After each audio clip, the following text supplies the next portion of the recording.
Hello दोस्तों, आज हम बात करेंगे आर्थराइटिस के पेशेंट्स में ओमेगा 3 फैटी एसिड्स देने का क्या यूज हो सकता है। आर्थराइटिस के पेशेंट्स में omega 3 fatty acids usually part of standard therapy नहीं होता है। ज़्यादातर पेशेंट्स में आप इम्यून सप्रेशंस दवाइयाँ देते हैं या इम्यूनोमोड्यूलेटर दवाई देते हैं या स्टेरॉइड्स देते हैं, पेन किलर्स देते हैं। लेकिन आर्थराइटिस के पेशेंट्स में या जॉइंट पेन वाले पेशेंट में ओमेगा 3 फैटी एसिड देने से कुछ सिग्निफिकेंट फायदा हो सकता है कि नहीं, और अगर होता है तो कैसे हो सकता है, ये सारी चीज़ों पर आज हम बात करेंगे। टॉपिक पर जाने से पहले जो लोग हमारे चैनल पर नए हैं उन्हें रिक्वेस्ट करूँगा कि चैनल को सब्सक्राइब करें, वीडियोस को लाइक करें, शेयर करें, फॉलो करें, कमेंट करें, पूरा देखें। टॉपिक इंपॉर्टेंट है इसलिए इसे अंत तक देखिएगा। चलिए शुरू करते हैं इंपॉर्टेंट वीडियो।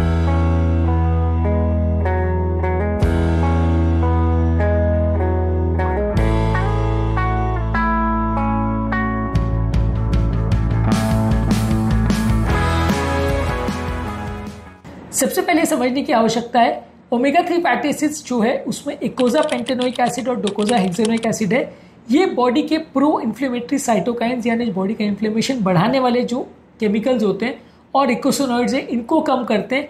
ये साइटोकाइन जब बॉडी में ज़्यादा मात्रा में रहते हैं तो बॉडी में इन्फ्लेमेशन करते हैं, बॉडी में सूजन करते हैं, जिससे जॉइंट पेन और आर्थराइटिस की प्रॉब्लम बढ़ती है।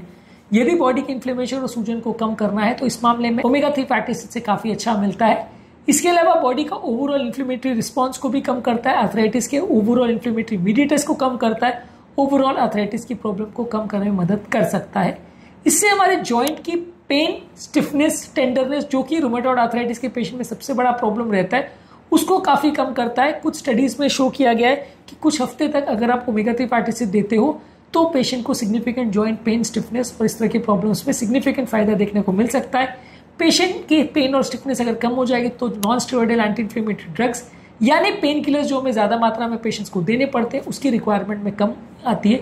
इसके अलावा जो बीमारी के इन्फ्लेमेटरी साइटोकाइंस कम होने की वजह से बॉडी के जो इन्फ्लेमेशन है बढ़ने का प्रोसेस है, जिसकी वजह से जॉइंट डैमेज होते चले जाते हैं और पेशेंट को बार बार अटैक्स आते जाते हैं और पेशेंट को ज़्यादा से ज़्यादा दवाइयों की ज़रूरत पड़ती जाती है। धीरे धीरे करके बॉडी के सब जॉइंट्स खराब हो जाते हैं। ये प्रोसेस स्लो डाउन हो जाती है, प्रोसेस कंपेरेटिवली धीरे हो जाती है और पेशेंट के जॉइंट इतने जल्दी खराब नहीं होते हैं, कई साल चलते हैं या एटलीस्ट प्रोसेस स्लो डाउन हो जाती है।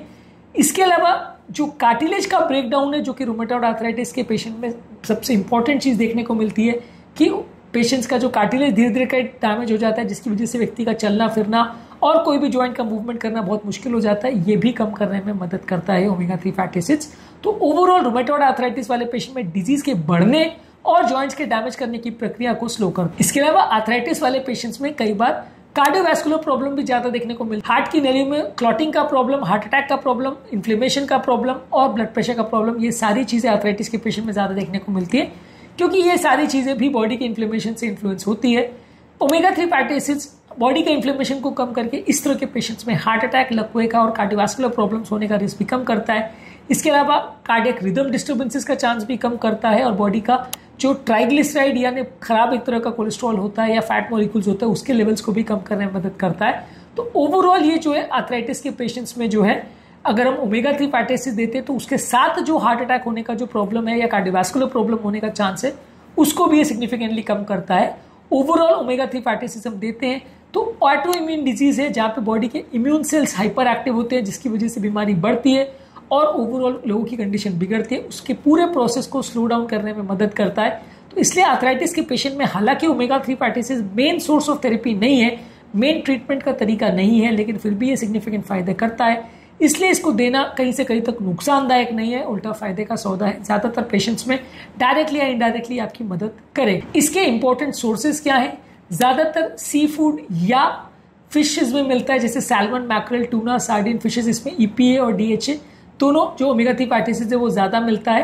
इसके अलावा कुछ प्लांट बेस्ड सोर्सेज में फ्लैक्स सीड, चिया सीड्स और वॉलनट यानी अखरोट में अल्फा लिनोइक एसिड होता है जो कि EPA और DHA का प्रीकर्सर होता है। बॉडी में ये कन्वर्ट हो जाता है EPA और DHA में। और अगर कोई व्यक्ति डायरेक्ट फिश ऑयल नहीं ले रहा है, वेजिटेरियन है या फिश ऑयल लेने में ऑब्टेन करने में प्रॉब्लम आ रही है तो ये नट्स को लेने से भी आपको फायदा मिलता है। अगर दोनों नहीं लेना चाहते तो इसके कैप्सूल्स डायरेक्ट आते हैं, वेजिटेरियन नॉन वेजिटेरियन दोनों सोर्सेज में आते हैं। और ये एक एल्गा यानी एल्गे एक प्लांट का एक्सट्रैक्ट होता है, एक सी में ऑर्गेनिज्म होता है, उससे बेसिकली बनाया जाता है। वैसे तो फिश भी ओमेगा 3 फैटी एसिड डायरेक्टली नहीं बनाती है, फिश भी एल्गे को खाती है जिसकी वजह से उनकी बॉडी में ओमेगा 3 फैटी एसिड आता है, उसको हम खाते हैं।